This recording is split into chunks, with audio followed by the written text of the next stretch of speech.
이제 성경 말씀 보겠습니다. 성경 말씀은 고린도전서 15장 5절에서 11절 말씀까지입니다. 신약 성경 282쪽 고린도전서 15장 5절부터 11절 말씀까지 교독하도록 하겠습니다. 제가 먼저 읽겠습니다. 게바에게 보이시고 후에 12 제자에게와 그 후에 500여 형제에게 일시에 보이셨나니 그 중에 지금까지 대다수는 살아있고 어떤 사람은 잠들었으며 그 후에 야고보에게 보이셨으며 그 후에 모든 사도에게와 맨 나중에 만삭되지 못하여 난 자 같은 내게도 보이셨느니라. 나는 사도 중에 가장 작은 자라. 나는 하나님의 교회를 박해하였으므로 사도라 칭함받기를 감당하지 못할 자니라.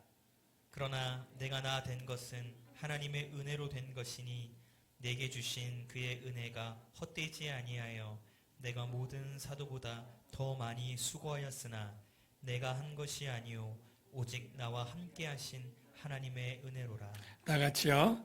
그러므로 나나 그들이나 이같이 전파하며 너희도 이같이 믿었느니라. 아멘. 사랑하는 성도 여러분, 이렇게 영상으로 뵙지만 저는 여러분들이 여기 계시다고 상상력으로 믿고 여러분에게 또 설교를 하려고 합니다. 지난주에 우리가 복음에 대해서 매우 중요한 이야기를 우리가 나누었습니다. 복음은 무엇입니까? 기쁜 소식인데 무엇이 가장 기쁘겠습니까? 바로 죽음에서 구출된 소식이 가장 기쁜 소식이 되겠죠. 그래서 복음은 이 죽음에서 구출받는 그러한 기쁨의 소식이 복음인 것입니다. 죽음은 누구도 피할 수 없는 것이고 누구도 이겨낼 수 없는 불가항력적인 것입니다. 그런데 이 죽음에서 구원해 내는 방법이 있었으니 바로 하나님께서 이 죽음의 원인인 죄 문제를 해결함으로 우리를 구원하시는 것입니다. 하나님은 우리의 죄를 해결하기 위해서 그 아들 예수님을 이 땅에 보내주셨고 그 예수님이 바로 십자가에서 우리의 죄를 대속하는 속죄의 죽음을 죽으신 것입니다. 그것이 바로 히브리서 기자가 아주 분명하게 우리에게 증언하고 있는데요. 히브리서 9장 12절, 28절을 같이 한번 보겠습니다. 그리스도께서 염소와 송아지의 피로 하지 아니하시고 오직 자기의 피로 영원한 속죄를 이루사 이와 같이 그리스도도 많은 사람의 죄를 담당하시려고 단번에 들이신 바 되셨고, 여기 중요한 내용이 무엇입니까? 자기 피로 영원한 속죄를, 많은 사람의 죄를 담당하시려고, 이것이 아주 중요한 핵심 문구인데요. 예수 그리스도의 죽음을 부정할 사람은 없습니다. 그런데 그 죽음이 많은 사람의 죄를 속량하는 대속의 죽음이었다는 것은 많은 사람이 쉽게 믿을 수 없는 내용이었죠. 그래서 바로 부활 사건이 꼭 필요한 것입니다. 바로 이 부활 사건이 예수님의 죽음이 속죄의 사건이었다는 것을 확증해 주는 그러한 사건이기 때문인 것이죠. 비유를 조금 쉽게 들어볼게요.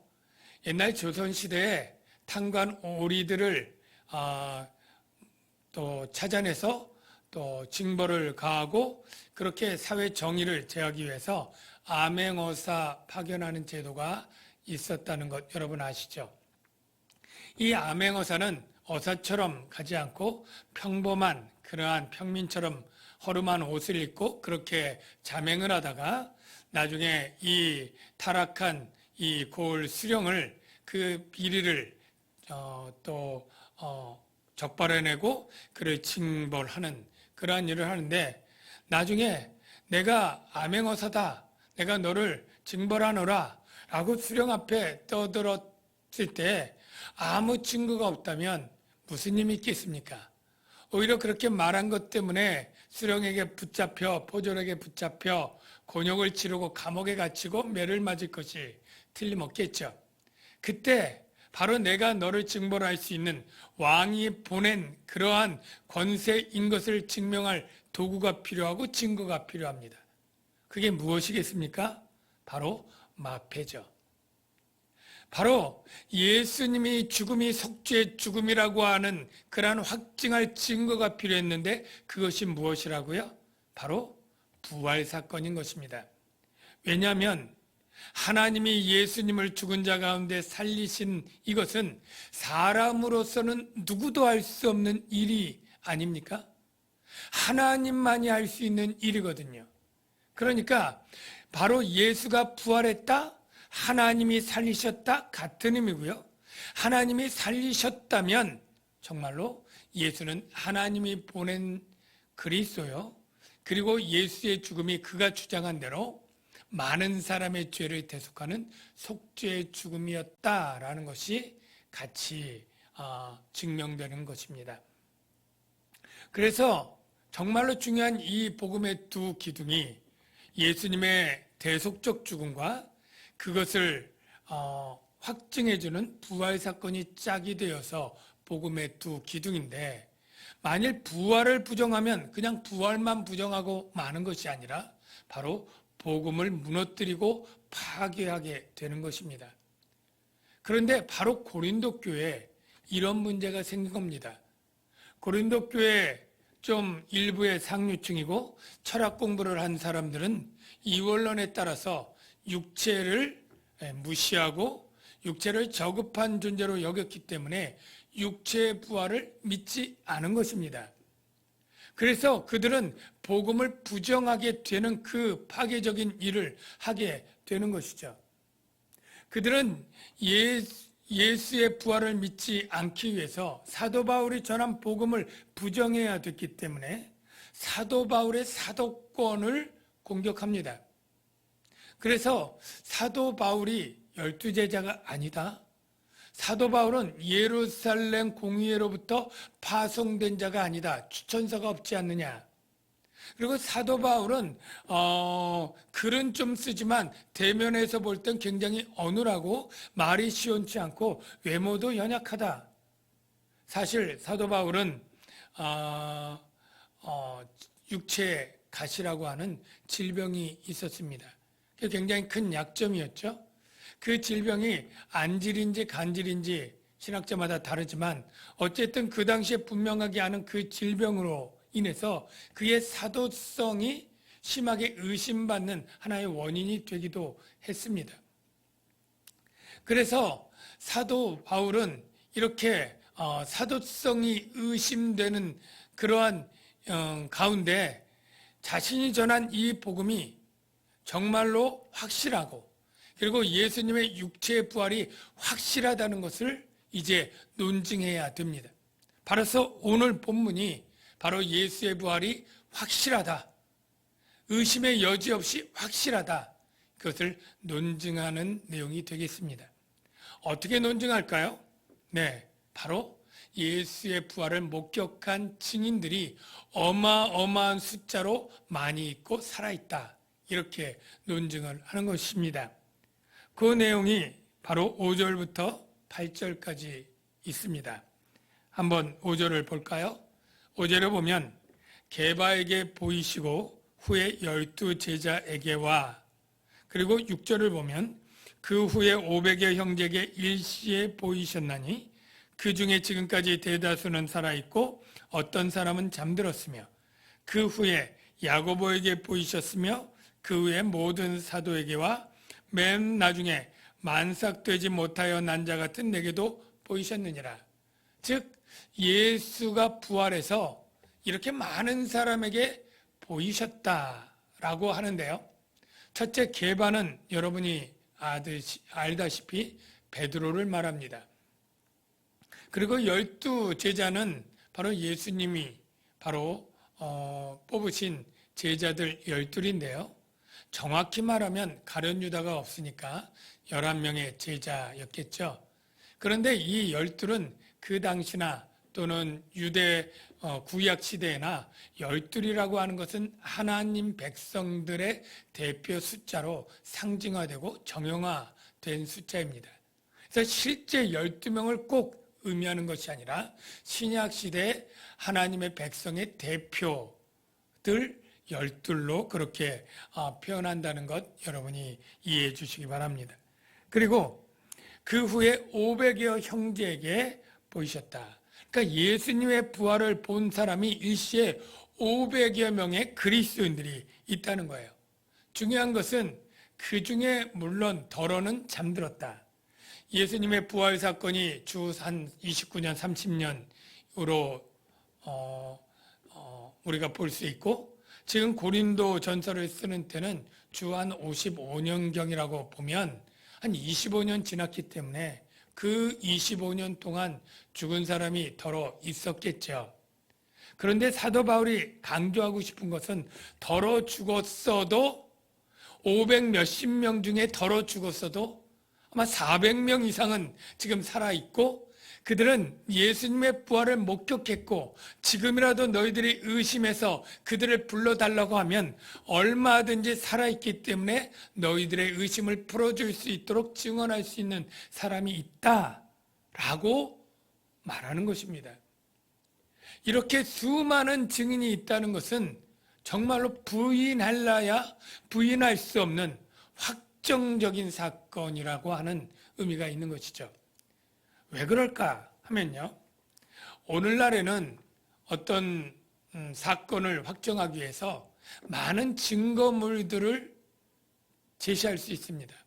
과학적으로 어떤 살인이나 강도의 현장을 담은 CCTV가 곳곳에 있고 자동차마다 또 그렇게 블랙박스처럼 또 볼 수 있는 그런 것들이 많이 있지 않습니까? 그런데 그 당시에는 그런 것이 없고 유전자 검사도 없고 여러 가지 사진들도 없고, 그러니까 우리가 요즘 생각하는 물증 같은 것은 잘 기대할 수 없었어요. 제일 중요한 사건을 확정하는 것을 그것을 목격한 증인의 증언입니다. 그래서 어떠한 사실이 사실이냐 아니냐는 그것을 목격한 증인들의 증언을 토대로 해서 이것이 2명, 3명의 증언이 정확히 세부적인 것도 정확히 일치하느냐, 그러면 그 사건을 사실로 그렇게 받아들인 것입니다. 그럴 때 우리들은 아니 그 사람들이 짜고 거짓 증언하면 어떡하냐라고 궁금해할 수 있지 않습니까? 그런데 그때 사람들이라고 그렇게 어리석진 않았을 것이죠. 그 두 증언이 믿을 만하기 위해서 그 증언들이 서로 따로 떼어놓고 정확하고 세부적인 것에까지 일치하느냐, 이렇게 아마 보지 않았을까 생각이 됩니다. 왜 그렇게 생각하느냐면 바로 예수님이 가룟 유다의 그러한 참소로 말미암아 재판을 받을 때도 예수님을 거짓 증인하려고 하는 사람들이 꽤 있었습니다. 그래서 저가 성전을 얼고 사흘에 찢는다고 하는 신성 모독죄를 증언했지만 그게 서로 세부적인 것에 맞지 않아서 그 증언을 쓸 수 없었다, 그런 기록이 성경에 있거든요. 또한 이 거짓 증언이 오늘날처럼 쉽지 않은 또 하나의 이유가 있습니다. 오늘날도 위증죄라고 하는 것이 있어서 잘못 증언을 한 것이 드러나면 여러 가지 그에 해당하는 형벌이 있을 것이지만 오늘날의 그 형벌은 제가 정확히 모르지만 그렇게 심한 그러한 형벌은 아니라 생각이 되는데요. 그 당시의 형벌은 참으로 놀라운 것이어서 절대 위증하기가 어려운 그런 것입니다. 무슨 말이냐면 내가 위증으로 저 사람을 사형에 처할 수 있다면 나중에 조사한 결과 위증이 판명되면 나는 그 대신 사형을 당해야 됩니다. 내 위증으로 저가 10년형 무기징역을 당할 그러한 일을 내가 위증했다면 그것이 위증이 드러나는 순간 내가 그와 똑같이 가하려고 했던 10년형 무기징역형을 내가 받아야 되는 매우 엄한 형벌이 있기 때문에 도무지 이 거짓 증언은 될 수 없는 것이었죠. 그래서 그 말씀을 한번 확인해 보고 이야기를 계속하는 것이 좋겠습니다. 신명기 19장 15절 16절을 보십시오. 사람의 모든 악에 관하여 또는 모든 죄에 관하여는 한 증인으로만 정할 것이 아니요 두 증인의 입으로나 또는 세 증인의 입으로 그 사건을 확정할 것이며 만일 위증하는 자가 있어 어떤 사람이 악을 행하였다 말하면 재판장은 자세히 조사하여 그 증인이 거짓 증거하여 그 형제를 거짓으로 모함한 것이 판명되면 그가 그의 형제에게 행하려고 꾀한 그대로 그에게 행하여 너희 중에 악을 제하라. 이렇게 거짓 증언으로 어떤 형제를 해를 끼치려고 했던 것이 드러나게 되면 그와 똑같은 형벌을 받기 때문에 거짓 증인을 거의 할 수가 없는 그러한 상황 가운데 2명, 3명의 확실한 증언이 있으면 그래서 그 사건을 확정하게 되는데 예수님의 부활을 보십시오. 예수님의 부활을 증언할 그러한 목격자가 몇 명이라고요? 이 명수를 최소한으로 잡아도 515명이 넘는 숫자입니다. 많이 죽었다고 할지라도 400명, 300명이 살아있는 거예요. 확정할 2~3명보다 무려 100배 이상의 많은 사람이 살아있어서 증언한다면 그 사건은 누구도 부정하고 부인할 수 없는 명명백백한 진실이 되는 것입니다. 그래서 예수님의 부활은 정말로 확실한 사건이고 따라서 이 부활이 나타내 주시는 예수님의 죽음의 의미, 많은 사람의 죄를 속죄하는 것이라고 하는 것도 명명백백한 진리가 되는 것입니다. 중요한 것은 이렇게 예수님의 부활 이후에 하나님은 드러내놓고 회개하라고 하고 회개하지 않을 경우에는 심판을 경고하셨다는 거예요. 왜 그런지 아십니까? 하나님은 부활을 통해서 믿을 만한 확실한 증거를 이미 충분히 주었다고 믿으시는 것입니다. 사도행전 17장 30절에 그 증거가 있는데요. 이것은 사도 바울이 고린도에 가기 전에 아테네에서 전도할 때에 했던 설교 중에 이야기입니다. 그때 어떻게 설교했느냐면 알지 못하던 시대에는 하나님이 간과하셨거니와 이제는 어디든지 사람에게 다 명하사 회개하라 하셨으니 이는 정하신 사람으로 하여금 그리스도죠. 천하를 심판하실 날을 작정하시고 이에 그를 죽은 자 가운데서 다시 살리신 것, 즉 예수의 부활 사건으로 말미암아 모든 사람에게 믿을 만한 증거를 주셨습니다. 하나님은 심판을 정해놓고 회개하라. 그리고 회개하지 아니하면 심판하겠다. 이렇게 얘기를 하시는 거예요. 왜냐하면 너에게 믿을 만한 증거를 이미 확실히 주었기 때문에 그 증거를 받고도 믿지 않는 자는 하나님이 심판하겠다 경고하는 것입니다. 왜 믿을 만한 증거를 갖고도 믿지 않는다? 이것은 믿지 못하는 게 아니라 믿지 아니하겠다라고 하는 것이죠.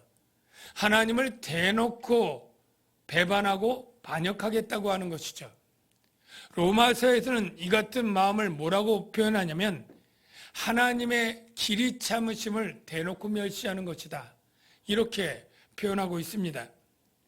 로마서 2장 4절에서 5절 말씀을 볼까요? 혹 내가 하나님의 인자하심이 너를 인도하여 회개하게 하심을 알지 못하여 그의 인자하심과 용납하심과 길이 참으심이 풍성함을 멸시하느냐. 다만 내 고집과 회개하지 아니한 마음을 따라 진노의 날, 곧 하나님의 의로우신 심판이 나타나는 그날에 임할 진노를 내게 쌓는도다. 여러분, 하나님의 인자하심이 가장 큰 것이 바로 우리의 죄 문제를 해결하기 위해서 그 아들 예수님을 속죄양으로 보내신 것입니다. 그리고 우리의 죄를 사하기 위해서 용납해 주시겠다고 하신 것이고 회개할 때까지 길이 참으신 것입니다. 그런데 회개하지 않고 예수님의 구원을 부정한다는 것은 하나님의 이 풍성하신 참으심과 인자와 용납하심을 멸시하는 것이기 때문에 하나님이 심판날에 내게 임할 진노를 쌓는도다.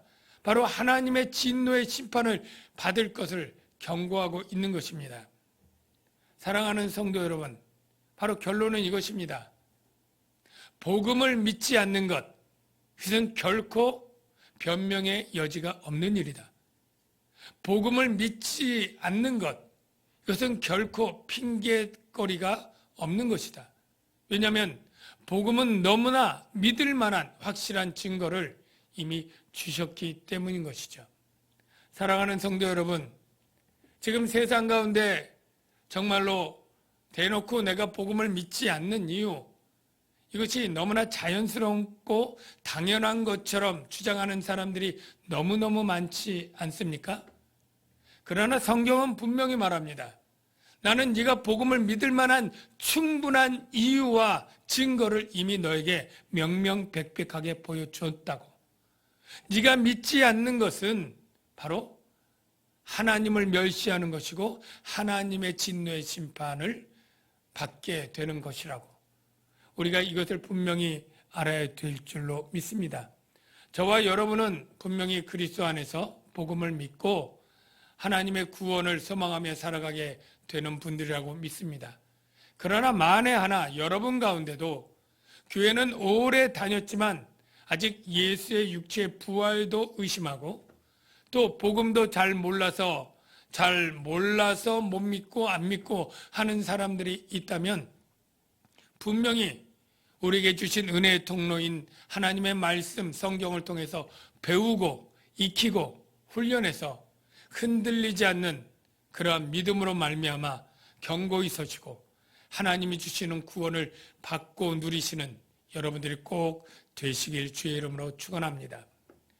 두 번째 제가 드릴 말씀은 아까와 대비돼서 복음을 믿는 것, 이것은 무엇이냐? 오직 하나님의 은혜다라는 내용을 말씀드리려고 합니다. 사도 바울은 자신이 사도된 것이 하나님의 은혜다라는 얘기를 이제 시작합니다. 8절 이후에 보면 사도 바울은 자신을 굉장히 낮추어서 겸손히 말합니다. 맨 나중에 만삭되지 못하여 난 자 같은 내게도 보이셨느니라. 그래서 사도 바울은 자신을 만삭되지 못하여 난 자, 즉 10개월 동안 엄마 뱃속에서 있다가 순산을 해야 되는데 7개월, 8개월 이렇게 태어나는 경우도 그때도 있지 않았습니까? 그때 아기는 굉장히 더 작고 약하고 또 모양도 더 참 볼품이 없는 그런 모습이 되기가 쉬운데 자신이 그렇다는 거예요. 또한 9절에 보면 자기를 어떻게 겸손히 낮추냐면 나는 사도 중에 가장 작은 자라 이렇게 얘기를 합니다. 왜 가장 이렇게 작은 자라고 얘기를 하느냐? 그가 원래 실력이 없고 볼품이 없고 능력이 없고 약해서가 아니고 사도 바울은 내가 하나님의 교회를 박해하고 핍박한 자였기 때문에 이렇게 사도로 소명을 받을 수 있는 자격이 가장 없는 자라고 하는 이야기를 하고 있습니다. 그런데 가만히 뒤집어 보면 나는 사도 중에 가장 작은 자라, 이 말은 작다고 하는 겸손도 들어있지만 그래도 나는 사도다. 이 사도 중에 작은 자는 사도 아닙니까? 그래서 자신의 사도성을 이야기를 하고 있습니다.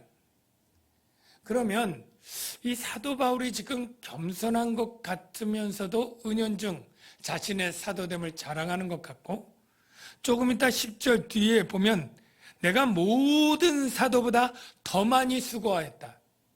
내가 다른 사도들을 비교하면서 바울이 더 많이 수고했다고 더 확실하게 드러나게 자랑 모드로 나가는 것을 보게 됩니다. 그래서 우리는 사도 바울이 왜 이렇게 겸손하려면 겸손하지, 또 이렇게 자신을 또 내세우고 또 자신의 공로를 자랑하려고 하는 마음을 갖는가, 이게 좀 의아하게 되는데요. 분명히 이유가 있습니다. 사도 바울은 분명히 사도인 것이 틀림없습니다. 바로 이 사도의 특징이 두 가지인데요.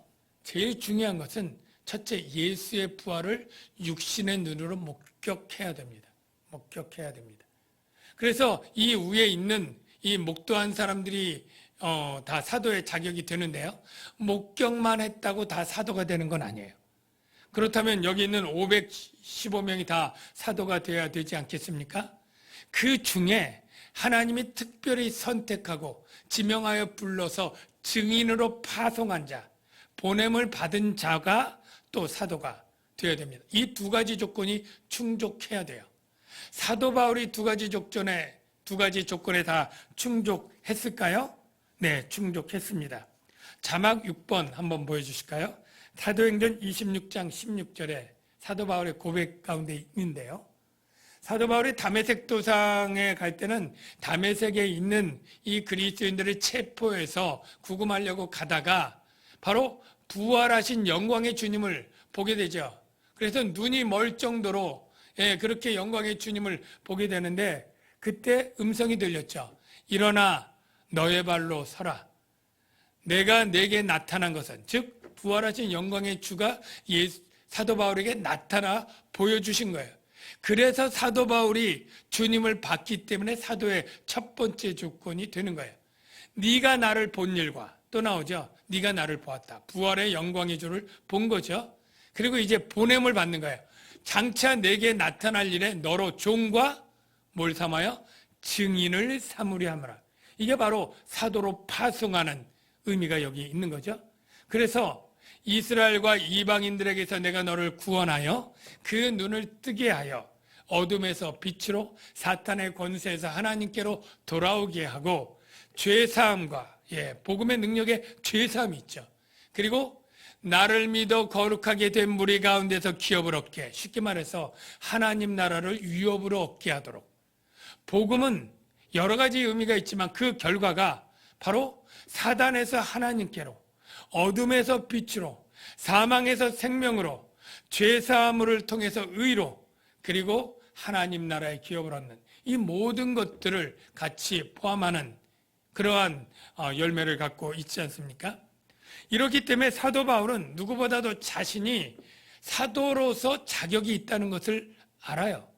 근데 왜 이 자격을 이 본문 가운데 이렇게 강조하느냐라고 하면 그 이유는 복음을 위해서입니다. 자기 자신을 자랑하기 위해서가 아닙니다. 내가 이렇게 사도인데 왜 존중 안 해? 이게 아니고, 내가 이렇게 사도 중에 제일 많이 수고했는데 내 업적이 얼만데 왜 나를 인정 안 해?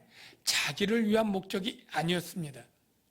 사도 바울은 오직 복음을 위해서. 왜냐하면 자신을 사도라고 부정하면서 자신이 전한 복음의 핵심인 예수의 육체의 부활을 부정하는 이들이 고린도 교회에 있지 않았습니까? 그러니까 그들에게 내가 다른 사도보다 조금 더 부족함이 없고, 내가 전하는 복음이 다른 사도들이 전하는 복음과 조금 더 틀림이 없고 정확하다. 이걸 말하려고 하는 거예요. 11절에 그 핵심이 있잖아요.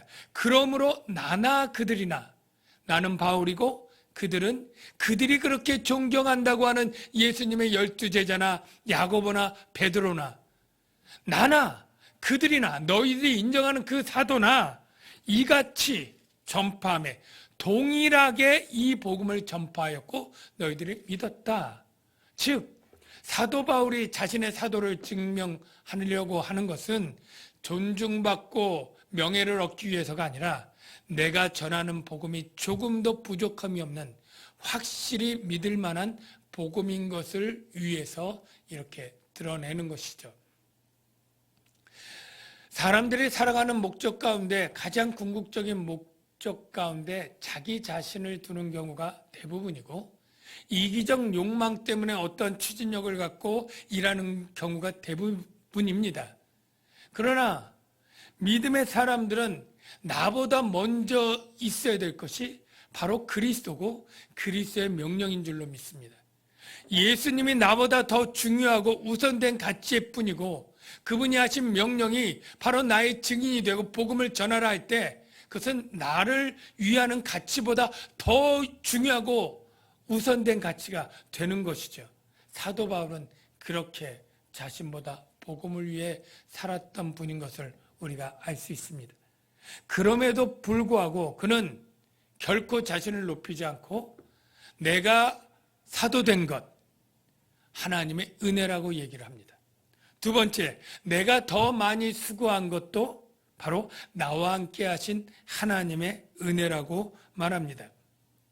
여러분, 사도 바울이 사도가 된 것은 아까 본 것처럼 예수님이 그에게 나타나서 보여주시고 파송하지 않았다면 결코 사도가 될 수 없지 않습니까?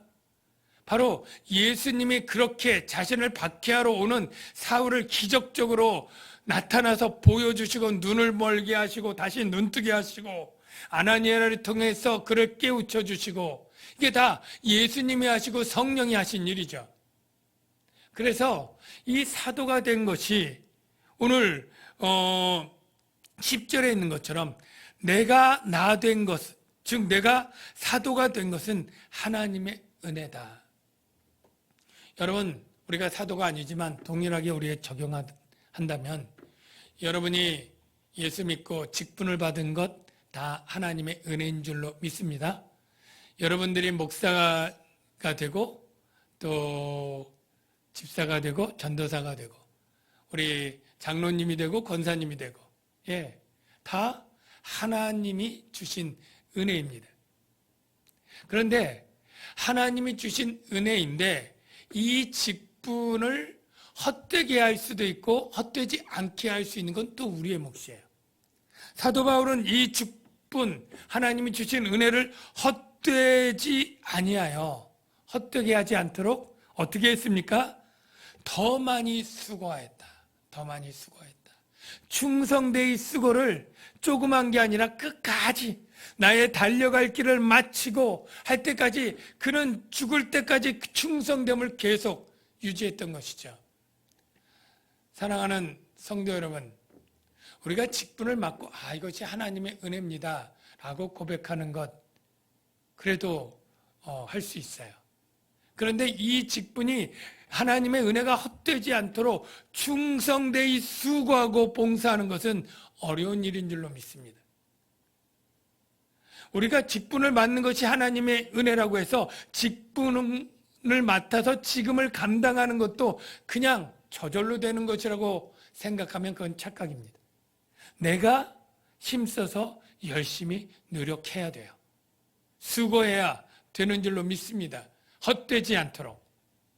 그래서 우리가 열심히 충성해서 헛되지 않아서 사도 바울이 많은 교회를 개척하고 많은 영혼을 구원하는 것처럼 놀라운 은혜로운 열매가 거둬지면 그때 어떻게 고백을 해야 됩니까?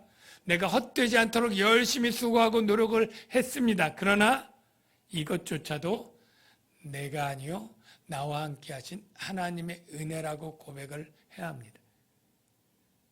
이게 제일 어려운 것일 수 있어요. 우리가 열심히 봉사하는 것도 쉬운 일이 아니지만 봉사한 후에 겸손하게 하나님의 은혜를 고백하고 나아가는 것 이게 훨씬 더 어렵습니다. 어떤 사람들은 열심히 일한 다음에 대부분 이게 내가 열심히 한 덕분입니다 라고 말하는 사람은 별로 없어요. 다 말로는 하나님의 은혜입니다.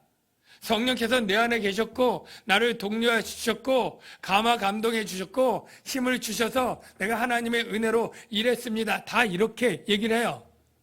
그러나 그렇게 얘기 몇 번 하고 그 얘기 몇 번 한 사이에 많은 시간 동안은 그래 내가 얼마나 힘들게 열심히 잘했는데 그런 마음이 들면서 직분을 받고 열심히 안 한 사람들을 한심하게 생각하고 속으로 비난하게 되고 이러한 죄악 가운데 빠지는 경우가 훨씬 더 많은 것이죠. 사랑하는 성도 여러분, 정말로 복음의 은혜 안에서 직분을 받은 것뿐만 아니라 직분을 충성되이 수고롭게 완수한 것도 하나님의 은혜라고 여러분 다 고백할 수 있는 분들이 되시길 바랍니다. 이제 가장 끝으로 한 가지 은혜를 제가 빼놓았는데요. 가장 중요한 것입니다. 바로 이 모든 은혜가 가능할 기본적인 그 은혜, 바로 사도 바울을 죄와 사망에서 구원해 주신 구원의 은혜입니다. 이 은혜는 다메섹 도상에서 이루어진 것이 아니고 사도 바울의 에베소 고백처럼 창세전에 하나님이 선택해 주신 것이고 그리스도 예수 안에서 아들이 되도록 예정한 것이고 그래서 예수 그리스도의 십자가의 죽음이 이루어진 것이고 성령으로 말미암아 사도 바울의 마음을 감동해서 중생시켜 주시고 믿게 하심으로 된 사도 바울 자신의 구원의 은혜, 이 은혜가 바로 하나님이 하신 은혜인 것이죠. 사랑하는 성도 여러분, 그래서 복음을 믿는 자는 모든 것이 다 하나님의 은혜인 것을 고백할 수밖에 없는 것이죠. 창세전에 나를 선택했다는데 예수 그리스도로 말미암아 내 죄를 해결했고 성령으로 말미암아 중생시켰다는데 그 자리에 내가 낄 것이 무엇이 있겠습니까? 오직 하나님의 은혜인 것이죠. 그러면 우리는 이제 어떤 삶을 살아야 되느냐? 바로 에베소서 1장에 있는 말씀으로 우리가 정리할 수 있는데요. 에베소서 1장에 있는 말씀 마지막 보여주세요. 그 기쁘신 뜻대로 우리를 예정하사 예수 그리스도로 말미암아 자기의 아들들이 되게 하셨으니 이는 그가 그의 사랑하시는 자 안에서 우리에게 거저 주시는 바 그의 은혜, 거저 주시는 그의 은혜의 영광을 찬송하게 하려는 것이라. 거저 주신 그의 은혜를 찬송하고 그것을 살아가는 것, 오직 하나님의 은혜임을 고백하며 살아가는 것, 이것이 바로 구원받은 하나님의 백성들의 삶의 태도요 고백이 되어야 되는 줄로 믿습니다. 기도하겠습니다. 하나님 아버지, 우리를 구원하기 위해서 복음을 주셨고 변명의 여지가 없도록 확실한 증거를 주시니 감사합니다. 우리에게 복음을 주어 믿게 한 것, 바로 오직 하나님의 은혜인 것도 깨닫고 감사를 드립니다. 우리가 이 복음의 간격 속에 살게 하시고 복음의 은혜를 주신 하나님의 값없는 은혜를 기뻐하며 간증하며 찬양하며 살아가는 저희들 되게 하옵소서. 예수님의 이름으로 기도하옵나이다. 이 시간에 사도 바울의 이 고백을 가사로 해서 지은 하나님의 은혜라고 하는 찬양이 있습니다. 여러분도 다 아실 텐데요. 같이 한번 불러보면 좋겠습니다.